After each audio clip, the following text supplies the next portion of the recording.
Hello and good day. Hey, welcome to the Super Good Camping Podcast. My name is Pamela. I'm Tim. And we are from supergoodcamping.com. We are here because we're on a mission to inspire other families to enjoy camping adventures such as we have with our kids. Today we have a repeat visitor. Actually, she's a three-peat visitor. She's an outdoor adventurer at the highest caliber. She's an amazing and prolific content creator, absolute rock star of a cheerleader for the outdoor adventure community here in Ontario and further abroad, and a downright wonderful person. She was our very first guest on the podcast. Please welcome our pal, Camper Christina. Yay! I was the very first guest? You were. Oh, first guest, first second time guest, and now first third time guest. Yeah. Lots of firsts. I'm on a roll. So I don't get the time to watch all the content that I'd like to watch as much. No, not as much as I used to. Nonetheless, I have seen a whole bunch of Temagami stuff going by for you. Tell me about some of your Temagami trips this year. Some of my Temagami trips. Well, I did two pretty big trips. One was May long weekend. I just say May long weekend, but they're like not the long weekend. They're like 6 or 7 day trips. But because of work, I do them over the long weekend so that I can take as many vacation days as possible and do as many trips as possible. So, the May long was a pretty tough one. It was something that I've been wanting to do for a while. And I wanted to go down the South Lady Evelyn River, which, according to Hap Wilson's book and Hap and Andrea, you can only do that within about 2 or 3 weeks of ice out. I did get a comment from some lovely person telling me that I was crazy and you could do it in August, and they did it. But then I didn't find out when they did it. They never responded, but I was curious. And I said, like, when did you do it? How long ago? Like, because water levels change. Exactly. But I never got a response, so I don't know. But as far as I know, you can't get through there, or you can, I guess, if you're crazy. It was hard enough for me to get through when I went, so I can't imagine doing it later in the season, but you never know. And then the other one I think that we're talking about today is the trip I did over the August long weekend, which is also down Lady Evelyn River, and then up through an area called Gray's River, Gray Mud, and up and through Banks and Maccoby. Part of the section going in and part of the section going out I've done before, but the part between McPherson and Banks was unexplored territory and past forest fire area. So that was a pretty tough one as well. So, not sure how much we're going to talk about each one, but yeah, I want to talk about those trips. You know what, as much as you want. So my first, I had a couple of questions just for, I already know this because I've read about it, although I haven't, I suppose I have experienced it.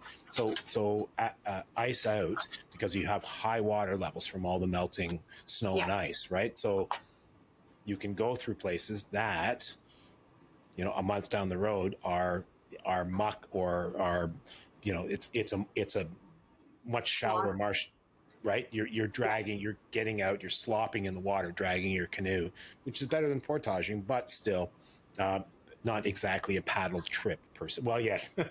Yeah. I agree. There are times, but yeah, Thomas and I have looked at a map and gone, hey, cool, we can go. And then you get there and it's like, this is dry. Whereas I'm supposed to be able to go another 150 meters or something, but I can't. So Temagami is not like Algonquin for the most part. You can't look at a map and go, okay, here's the route. Oh yeah, okay, I can get through there, blah, blah, blah, blah, blah. And then you go. It's totally different when you get there, and you really need to check with people. Hap Wilson's Temagami book is amazing because, he's mapped most of that himself and been out there for forever doing that stuff. So his word is pretty much golden with me. And everything that I've learned from him or he's shared with me about Temagami has pretty much come true, or been, realistic. So, but you have to really look into places. You can't just go, oh, look, there's a lake, there's a lake, there's a lake. Let's go through there, because you get there and it's totally impassable on many, many occasions, which is why I think it's so remote and a lot of people don't go there, because it is scary. But you just have to go with lots of backup plans in place and hope that you make it through to the other side, which on both of these trips, I had no idea if that was going to happen or not. Right. But the being the well-seasoned adventurer that you are, you're going to be, you already have a lot of tools in your problem-solving kit because you've already run into a number of things, whether it's down trees on the portage or, and we should talk about this at some point, forest fires that have removed blazes that would mark a trail, right? That sort of thing. So it would be, you're better suited to it. For those of us that might, for those that might be listening, if you're newer to the outdoor adventure thing, maybe go with somebody who knows, maybe get a guide, maybe do something along those lines to start racking up that experience. Yeah, actually, in the spring, I was asked by Ontario Parks, surprisingly, to make a video for them on Temagami, to kind of show people the different types of routes that you can do there. And there's a lot of easier suggestions in there for people who are new. Temagami is one of the places you can do fly-in trips. I think it's one of the most southerly places that you can do fly-in trips. And there's a lot of really great options for people who don't have a lot of experience. Yes, it is a tough and challenging place, but you can go camp on Lake Temagami. It's an access lake, right? Without too many issues or having to do too many things, or smooth water, places like that. So if you check out that video, that'll kind of give you some ideas. And then I have links to all my other videos in there that, are the easier trips or the harder trips. So hopefully that helps people. Cool. And so these were both solo trips, right, Christina? Yes, all of my bigger trips are solo. Yeah. That's my jam. I like to go out and kind of do my own thing and explore. And the first trip, the May long weekend trip, started off at Gamble. The first portage is 4 kilometers. It's not something that I ever would have even said that I would do in my lifetime. It terrified me, but I really wanted to go down this section. The Lady Evelyn River is one of my favorite places in Temagami, and I really wanted to go down that section, and it's the only way you can get to it. It started off with the 4 kilometer portage. Maps vary. Jeff's map says one thing, FOT map says another. There's a 2,000 and then a 1,000 and a whatever, but Hap's book says it's a 4K pretty much straight out, and it pretty much is. Except for the part that I tried to go through the water, which I should not have done. And about 2 hours into the trip, I found out that I put broken shoes on. So that was a little bit of an issue. Keen actually contacted me a little bit while after the trip and asked if I needed some new shoes because they didn't see the video, obviously, and the video explains that they were an older pair. I wore my dry suit on that trip, which is like a suit of armor for me at that time of year. And because the older Keen shoes that I have are more stretched out, they have to go over the footies and my socks that are inside the dry suit. And so I thought, these are the bigger shoes. I'll wear these because, they've been around and, they're stretched out, and I didn't even look at them. So I ended up having to do a shoe repair on the first night while I was sleeping on the 4 kilometer portage. Sleeping on the portage. I slept on. I didn't make it the 4K, and that was something that got me really anxious before the trip. I'm like, how am I going to do this? I can't do this. It's a 4 kilometer portage. I double carry, guys, so that's 12 kilometers of walking, just bang, right off the start of the trip. And Temagami's not flat. It's not a road. It's hilly and rocky and mucky and all the things. And then, that little segue, taking the water, where I thought, I'm smarter than everyone in the world. I'm sure I can get through this little waterway. And that ended up taking me about 500 meters, lost me an hour and a half of time. And then I had to find a way to bushwhack myself back to get on the trail. And it wasn't worth it. Never get off the trail. It's not worth it. But I got about 3 kilometers through the portage, and I was done. I was getting those signs that I know how to recognize in myself. that I was getting tired. I was starting to get trippy, and accidents happen when that you get to that, because I got off the trail. So I found this beautiful little spot with a waterfall, and right where the trail crossed the creek, just enough spot just to put my little tent right there. And I camped there for the night. I fixed my shoes. And the next day I continued on. I actually had a very easy day the next day, and I did plan for an extra night just in case that happens. So yeah, it was pretty good. Smart move by the sounds of it. Yeah. I can't. 12 kilometers would be a bit of a haul. It's no thanks. Yay for you. Going to do all the things we like. That's a good time. Cool. All right. Well, seriously. So first off, you said you were wearing your wetsuit or dry suit? Dry suit. Dry suit. Okay, cool. Because super cold water because of recent ice out. Yeah. Yeah. Right. Yeah. It had snowed, I think, the week before in Temagami before I went on the trip. So water's extremely cold. I had rain expected. I knew that I was going through like this shallow waterway, which I expected I was going to spend, 90% of the time on those days wading through the water, pulling my canoe. So to have that opportunity to stay dry, even though, you're wearing a dry suit and you're in the water and the water's cold, to keep yourself dry, it was great. And, I've always I have a love-hate relationship with my dry suit. I've had it for a long time, but I have colitis. And so I feel like it's a prison for me. I get up in the morning, I have my oatmeal and whatever, and then I start on my day. And when you zip that thing up, it's hard to get it on and off. And then I'm trapped inside of it. And what if I have to, run to the bathroom? And so it was always a very big panic mode for me. But aside from that, because I wore it on this trip and I had it on for so many days, I got a lot better at taking it on and putting it off. And, the zipper's kind of weird. You kind of got to double joint yourself to get it across, and your hands, and you're inside, and you got to pull over here. And so it gets to be a little, but I think we became really good friends on this trip, and it really protected me from so many things. Like, one morning I woke up and there was ice, like there was frost and ice. There was ice all over my canoe. I had gone through the section of the South Lady Evelyn, which was a slog fest, as I imagined it would be, bringing the canoe through, alder bushes and stuff. And you're just kind of like, get out of my eyes. Yep. And so the canoe was full of debris by the time I got through there. And the next morning I woke up and I'm like, oh, I should dump the canoe out and get rid of some of this crap on the bottom. Like it was just littered with, twigs and sticks and pine needles and whatnot. And yeah, everything was just frozen to the bottom of the canoe. I'm like, oh, here's a piece of dirt. And it was like a piece of ice. So yeah, but it was a good time.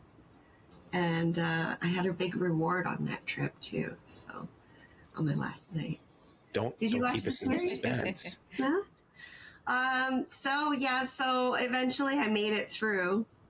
I got to Smoothwater Lake. First of all, I want to tell this part of the story. I got to Smoothwater Lake, and Smoothwater's known for fly-ins. There's some cottages, I guess, on the lakes above it. I can't remember the name of it right now, but anyways, I'm on the portage. It's a little tiny, easiest portage in the world. I've slogged and slogged for days, did the 4K. That wasn't even the worst of the portages. There was an 1,100 meter that was on the last day before Smoothwater. That was kind of like a combination between Bridalveil Falls, Cabin Falls, and Fat Man's. It was like rocks, boulders, and just, yeah. So it was really tough slog. And then I finally made it to Smoothwater. I was so excited. And I'm walking up the portage, and there's a fishing boat coming towards the shore. And 3 men, was actually a grandpa, the son, and the grandson. So 3 generations. And older man. And so I'm like, I get freaked out when I see people when I'm out in the backcountry. I'm by myself. I'm a woman. And I just had this, crazy day, and I'm so happy I'm at camp. And why are these people coming up to my campsite? Well, it's a portage, so I can't say much. So anyways, the guy comes up and he's like, oh, you know, and it's an older man. And actually his son got in touch with me through the video. They actually ended up watching the video. Hopefully I didn't say anything too not nice, but yeah, I just kind of got that, like the eye over, like, wow, like, you know, where did you come from? And, you know, I was there and gamble and wow, this is a nice canoe. Like, how much does it weigh? And just like, he must have stood there for about 30 minutes, maybe 45 minutes, just like asking me questions. And so where are you going? Well, I'm going down the South Lady Evelyn. Really? You know, it's a puddle. And I'm like, yeah, I've been told that after a certain time of year, you can't get through. And now I'm like, you know, it's already been a couple of days that I've been, okay, how am I going to get through this? I don't want to go back the way I through the, right? And then the 4K and I don't want to go backwards. So I was pretty freaked out by that. But anyways, I made it through the Lady Evelyn. I made it through the South Lady Evelyn. And then I was looking for a campsite. They are few and far between in some sections of Temagami, and you have to do sometimes 6 or 7 portages or go a certain distance, even if you don't want to, because there's nowhere for you to stop. And a lot of people say, well, it's crown land, blah, blah, blah. You can camp anywhere. You guys have been out, you know, like, is there a flat spot for my tent? Is there? Yeah, is there not like 700 alder bushes and trees and forest and this and like there's not? It's not that easy, right? So I'm paddling along, and it's been a long day, and it's about 2:30ish, and there's this campsite, and it looks like it used to be. I know it used to be an ATV road and a bridge that used to go across the river, and I don't like those because there's a chance that somebody's going to show up on an ATV, hunters, fish, whatever, not camping people, which there's nothing wrong with that. But I already have enough hard of a time trusting those people, like people with machinery and stuff and chainsaws and I don't know. So I see the campsite and I'm paddling and I'm like, no, and I just keep paddling along. And then I go past about 5 minutes and I'm looking at my map and the next campsite isn't for like an hour, if it even exists. And so I'm like, okay, you got to go back. So I go back and it's an okay campsite. There's railway ties over top of the fire pit that probably maybe the ATV people, I don't know, whoever. Again, nothing wrong with ATVing. It's just not what I expect after 4 days of slogging through Temagami, right? To see somebody with a machine. And I didn't anyways, so that's not the point of the story. But so across in between these two railway ties is a grill and there's fish bones. And all of a sudden I'm like, oh my God, this would be a great place to go fishing. I've slugged my fishing rod and all my tackle through this whole journey. And I'm like, this is the perfect spot. I'm on the Lady Evelyn. I'm on a point. The river's rushing right by me. You know, I want to catch a brookie. I've been wanting to catch a brookie forever and ever and ever in Temagami. Not that I try very hard. I'm not a fisher person. I do it to keep from being bored when I'm out, but you know, I like to catch fish to eat them. I don't really, other than that, I'm like, meh. So I'm like, you know what, I'm going to try this. So I get to camp, my tent's wet from that morning where it was ice, everything was frozen. So I lay the tent out, I've got nothing set up, I've just gotten to camp. And I'm like, you know what, I'm going to throw my rod in. So I put a silver spoon on, toss it in the water, boom. He bites first cast. Sweet. Up he comes. I'm freaking out. I'm like, oh my God, I got a brookie. I pull it up. It's fighting me. It's huge. It's fighting me. So I just yank it and the fish goes flying up to the top of the campsite. I'm on this, like, there used to be a bridge there. So the front of the campsite that goes down to the water, it's kind of that packed gravel, you know, that it's kind of slippery and it's really like, I don't know, dusty and it's not very solid, but I'm down kind of here. And so I throw the fish and it goes up on the top and then he starts flopping down the hill towards me, towards the water. And he's like, I'm getting back. And I'm like, no, you're not. So I grab it and I look at it and I'm like, okay, no, I'm pretty sure I can keep this. I bonk it on the head. And then I take it up to camp and my phone is dying. My charger, I use portable chargers when I'm on my trip to run my phone, which is how I do all my filming. And it's solar. I got new solar ones. because of last year, because the links trip, I almost lost battery. And one of them is just kaput. Like I charged it and then was empty. I don't know what happened.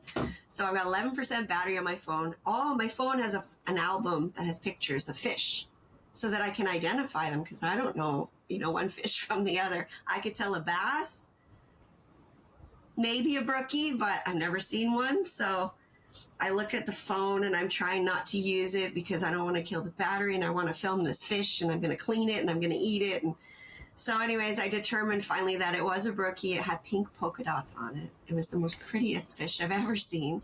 And it was huge. And then all of a sudden I'm like, I'm only allowed 50 centimeters. I don't know. I don't have a measuring tape, right? So I've added that to my kit. I put a piece of string in that's 50 centimeters so that I can just, but I'm like, how do I know? How do I know? And then I pictured rulers at school and stuff, right? They're 30 centimeters, right? So I'm like, okay, well, it's not as big as 2 rulers, but it was really close. And so I ended up determining that it was okay, it was legal, and I could eat it. But I mean, by that point, it was kind of too late. I don't know. So I panicked anyways, but I ended up cleaning it and cooking it, and it was the biggest fish I've ever caught or eaten.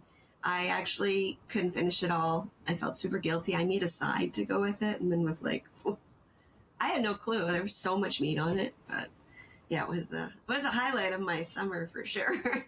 That'd be pretty awesome. That's funny. Just in conversation with Tunis recently about they posted something, and it was them just reeling in trout after trout. And in all my years, I've never caught a trout. So it's like, oh man, I'm so jealous. He's like, okay, we got to get you out. We got to get you to the right lakes. It's not about lures, man. It's about going out at the right time and that sort of jazz. Cool. Yeah. I'm going to do it. Yeah. I want a trout. I didn't even try. Like, I was just like, oh my God, I was so elated. I've been wanting one for so long, and yeah, it's just right place, right time, perfect spot. And then, I don't know, somebody's commented on my video, you gave away my fishing spot. I'm like, you know what? If anybody can get here, and I'm not saying that I'm like a superwoman or anything, but like, if you want to slog through the 4K portage and then the 1100 meter and then going through the creek when it's not very deep and you're going through the bushes and you got stuff in your hair, and go get one. I think you should, earn it, but it's not like, somebody's going to run out in their speedboat or their Jeep and then go, oh, we're going to get this fishing spot. You have to work to get there. So it was my last night of the trip, and it was just such a great reward to have. Sweet. What a great ending. And super yummy. Was it as tasty as you thought it would be? I overcooked it a tiny bit because I was paranoid, right? Like, I wanted to make sure it was cooked, and I had just gotten to camp. My tent is like I've got a fish laying here, and I'm like, I have these 2 railway ties on this fire pit. I had to fix the fire pit first. I had to go get wood. I had to set up my camp. I had to get the fire going, and I had to clean the fish. I'm just like, no bears, stay away, right? Because I've got this fish, and I'm like, I want to cook it and clean it, eat it, and get it away, finish with it. But I had to do all these other things, and I was like, I want to just eat the fish. But yeah, I finally got to sit down and eat it, and yeah, it was yummy. And then I learned how to eat it properly, because there's bones in it, right? And I've never cleaned a trout.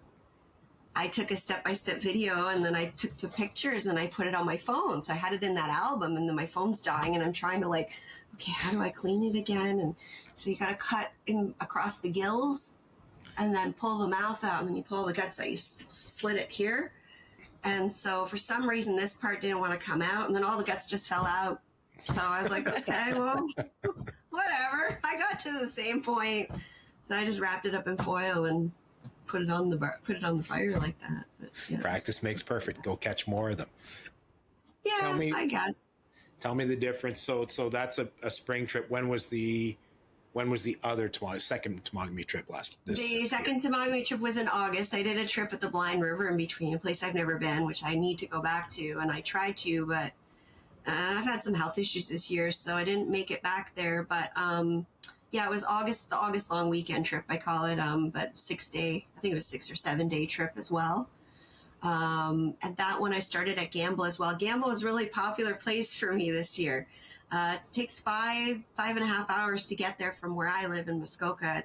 It's quite a slog to get to the access, but it's a great access because there's a lot of different areas you can go, and it is like right at the top of the Lady Evelyn River. So, so I started there, and I took the Lady Evelyn River down, which I've done before, up until the horrible, nasty Boulder Garden portage that's only 50 meters, but cripples me now twice.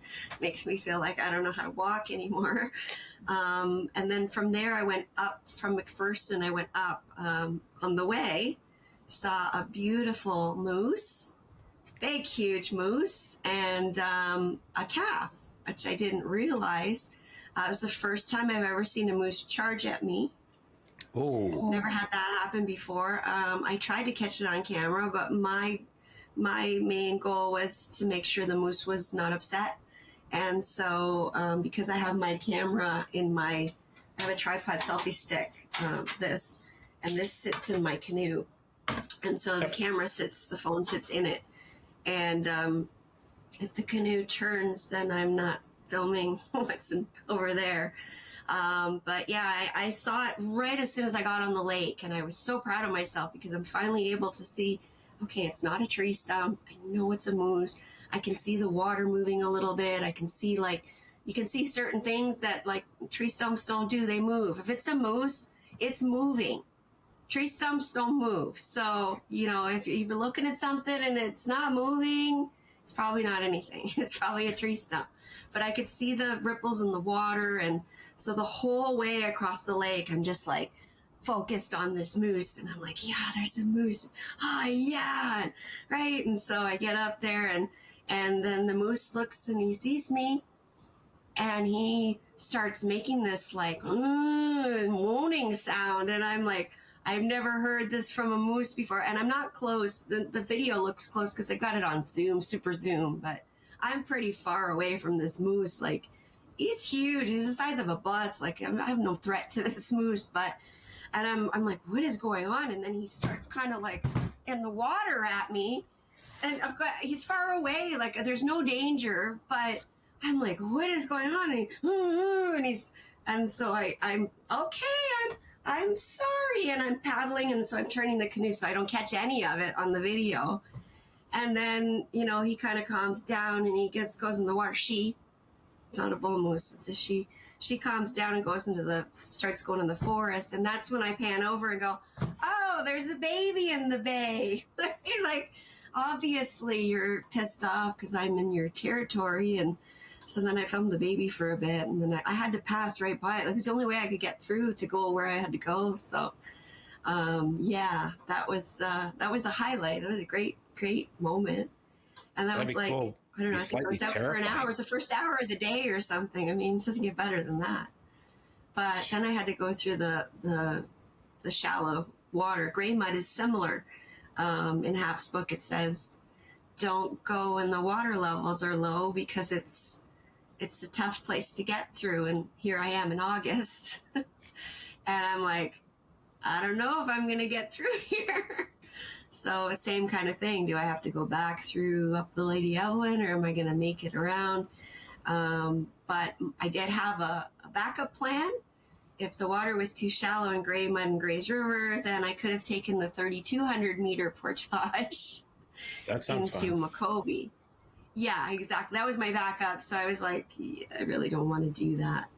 But that led me to the forest fire areas. And if you watched my Macobee Loop trip from a couple years ago where I saw the lynx, I'm right in that same area, parallel across the map. And so when I was planning the trip, I didn't even think, oh, maybe this got affected by those forest fires that had gone on. I think it's 2018. I actually had a guy comment on my YouTube video that he was there for fighting those fires. And it started on the campsite. I don't want to give too much away, so you go watch the videos, but it started on the campsite that I ended up not being able to stay on because it was just all blowdowns. And like, I don't think anybody's camped on that campsite in 20 years, ever since the fires probably. I had to end up having to camp on a beach. But before that, I had to slog through the forest fire areas, and If you've ever tripped through forest fire areas, depends on how old they are, but in Temagami, it's really fun. It's quite challenging, I and detect sarcasm. I love this kind of shit, right? So as long as I've got the time for it, and I've got the energy, and I've got everything planned right, and I got backups, I'm good. And I start the first portage is like 100 meters. It takes me like an hour and a half to get done because I cleaned it too, right? Like, and I'm not out there with my axe and my saw or whatever, but at least like, I mean, you can't even see the trail. You don't even know there is a trail, right? And then there's blowdowns, and then because the trees are down and they've been burnt, you can't see any of the axe blazes. There's no markers on this, so even 100 meter, it's like I have no idea where to go, right? Like, how do I get through here? But then I got through that one, and then the next one, there were about 4 of them that were pretty fun. But there was abundance of blueberries there, and that was my big reward. So I never seen blueberries like this before. If you've seen the videos, you'll know. But it was like bunches of grapes. Like you could just go like this, and you'd have 20 blueberries, like this big, and it was because of the fires, right? There's no trees. So they're getting all the sun, they probably got all these nutrients from the trees that have, burnt and stuff. And I've never seen so many blueberries in my life. Every day there was more and more and more. And I got punished for that because I have colitis. I mentioned that. So fiber's not so good for me, but it was worth it. It was so worth it. It'd be pretty hard to not eat handfuls of wild blueberries, man. Well, yeah, and then the next day the portage is another forest fire portage, and it's supposed to be I think it was a 1K or 1.5K. It took me 45 minutes each way, and there's places where it's just blowdown after blowdown after, and then some of them are waist high, so you're trying to carry a canoe. Well, I got little legs. I'm 5'4". I'm just a little shrimp. People don't know this. They see me at the Outdoor Adventure Show, and they're like, "Oh, you're so small." Yeah. So I'm trying to get over these trees with the boat on my head. Yeah, mind you, my canoe is 30 pounds, whatever, but 27, but it's still pretty tough, And then you've got, like, I had char marks on my pants, like in my crotch from like crawling over the trees, and my hands were black. Everything was black. And yeah, but really, really fulfilling trip. I mean, when you get done, you're like, yeah, I did that. That was awesome. That's cool. So, and there's a perfect point to what listening to the challenges, hearing the rewards, but listening to the challenges, like, is it because you know that you're going to find rewards?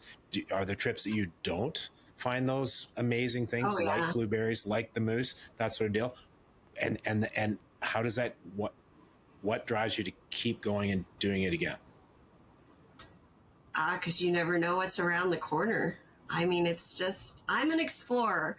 I'm a canoe tripper, I'm a paddler, I'm all these things, YouTuber, whatever, but I think my number one thing is that I'm an explorer. And I just love to see new places.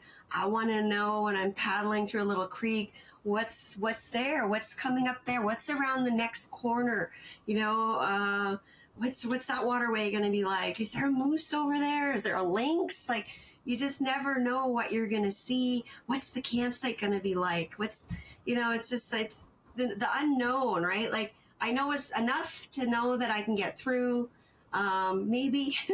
And then from there, it's just, that's the adventure. Like, what's going to happen, And yeah, there's a lot of trips I go on. And it's so funny. I was talking to my mom on Sunday, and I just published my sunrise trips. I went to Temagami for like a 3-nighter because I missed Labor Day because I wasn't well. And so I wanted to go back to Temagami and do something. And she said, well, is that the video where nothing happened? And it's my mom, right? Who's like, oh my God, how do you find that trail? And I can't believe you do these things and whatever. And she's like, yeah, nothing really happened on that trip. And I'm like, no, but that's okay too, right? Like, sometimes nothing happens. But, every time I go out, I think I learn something new. There's something to overcome.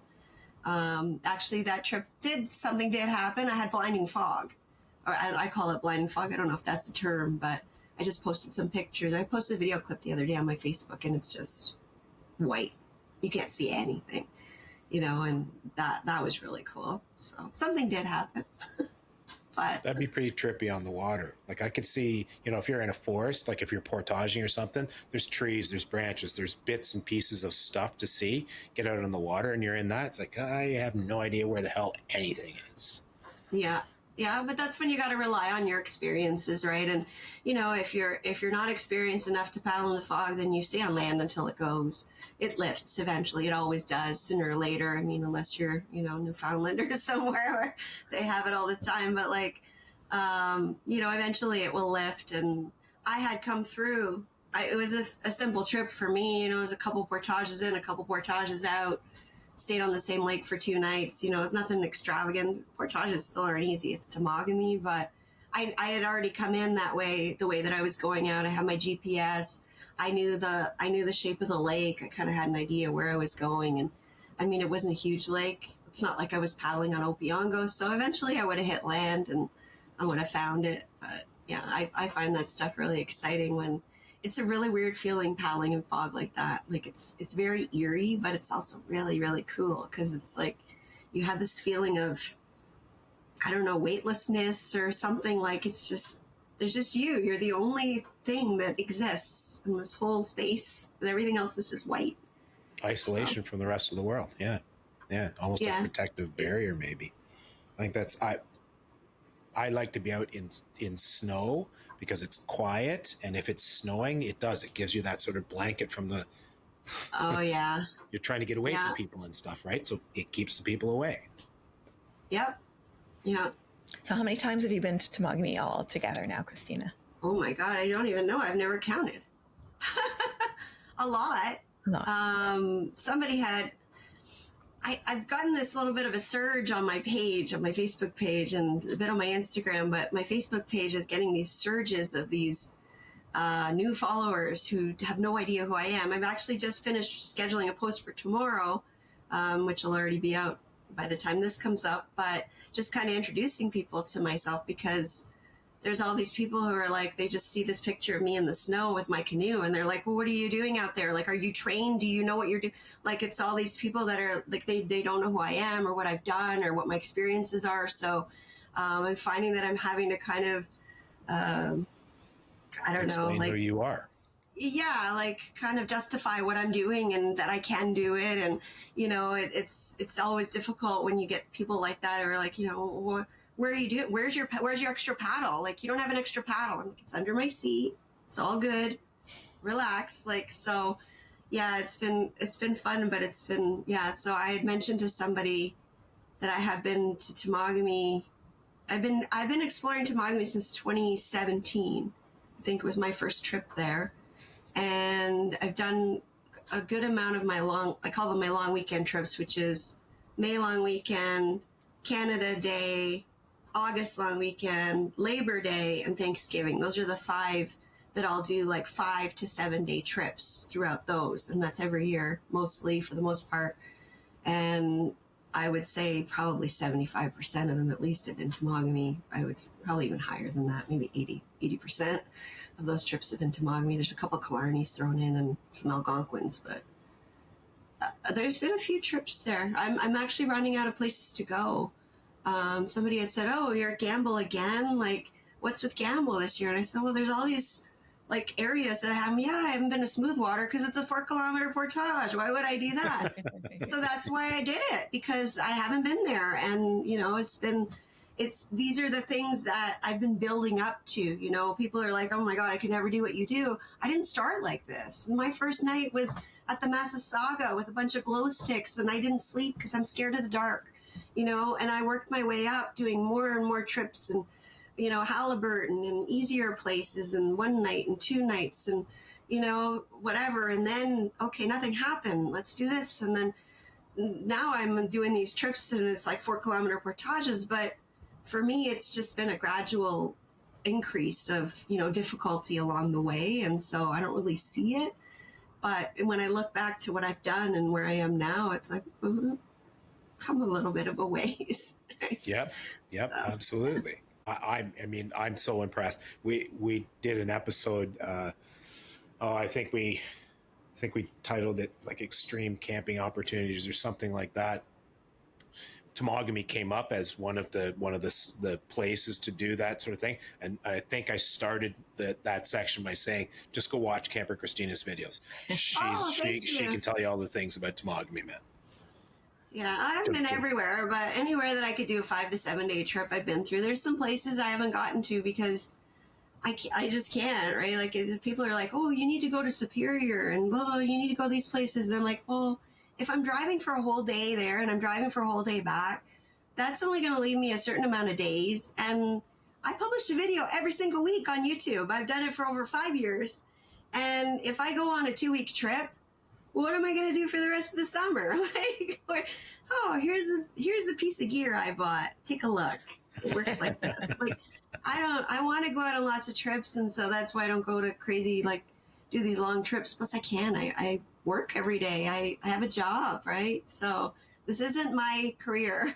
I'd love it to be, but I'm no Adam Schultz. I don't get paid to do all this stuff. So yeah, no, it's a very expensive hobby. Yeah, it can be for sure. Yep. Yeah, especially with the prices in Temagami right now.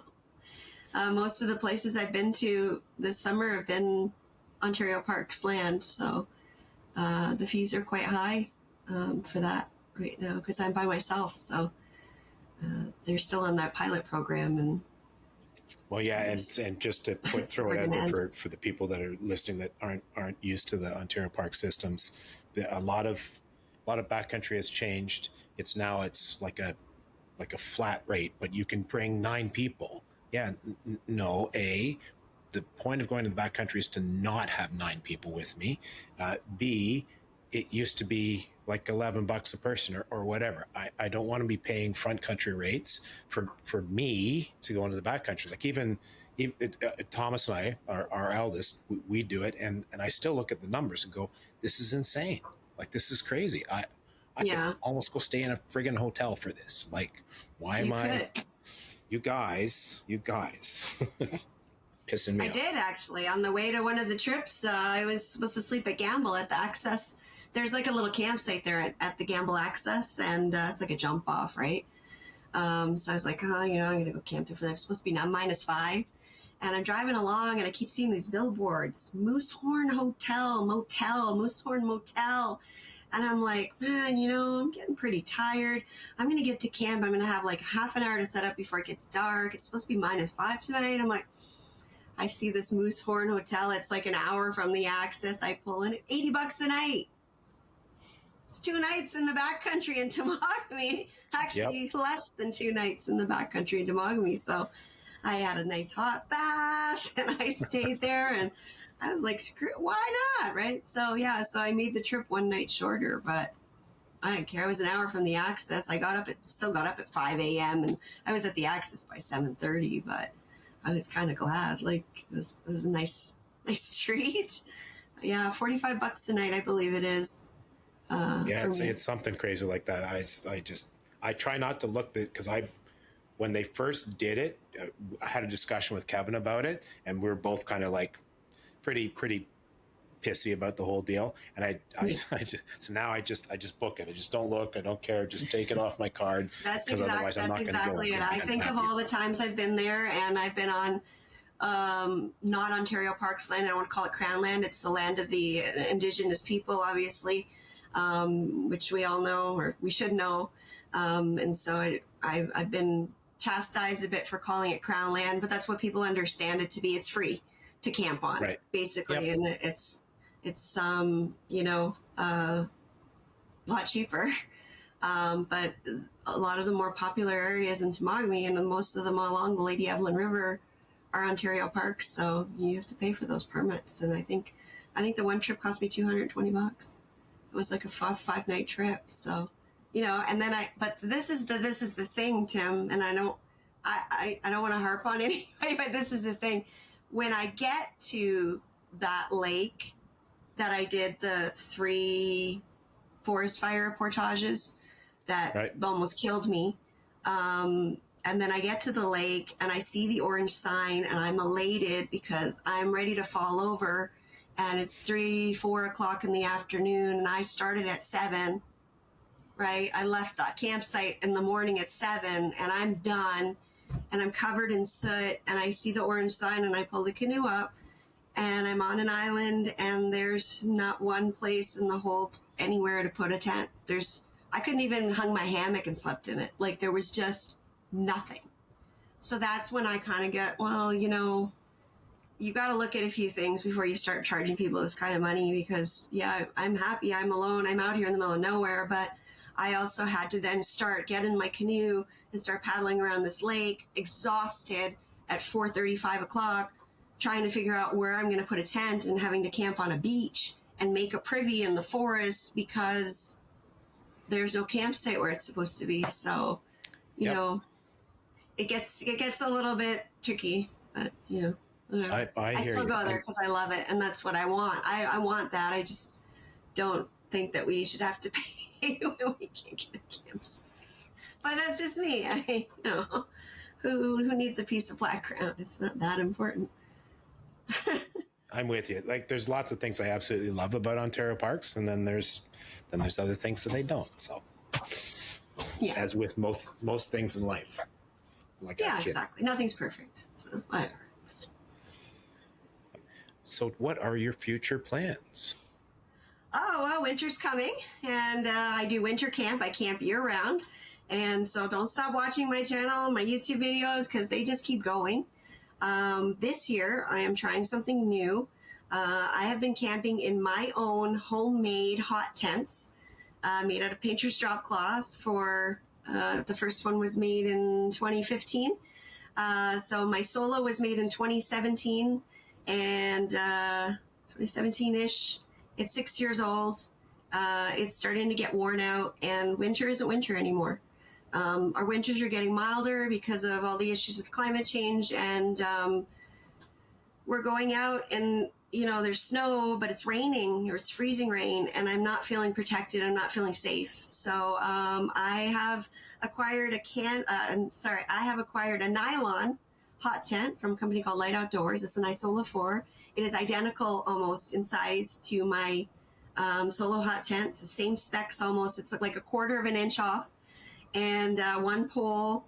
And so I have that, and I have a new titanium stove from a company called Fire Hiking that I'm going to be using. It weighs 4 pounds. The tent weighs 4 pounds. My solo hot tent weighs about 13 to 15 pounds.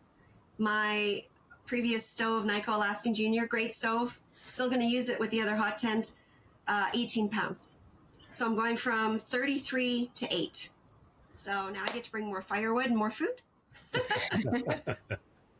That's excellent. So I'm hoping to get that out soon and test it out and get further into the backcountry in the winter now, because I'm not carrying this huge, massive load that's really hard to pull in the snow, especially up hills. For me, it's quite a slog. It's harder than any portage I've ever done, is doing winter, pulling that toboggan through the tiniest incline. So I'm looking forward to this. Yay!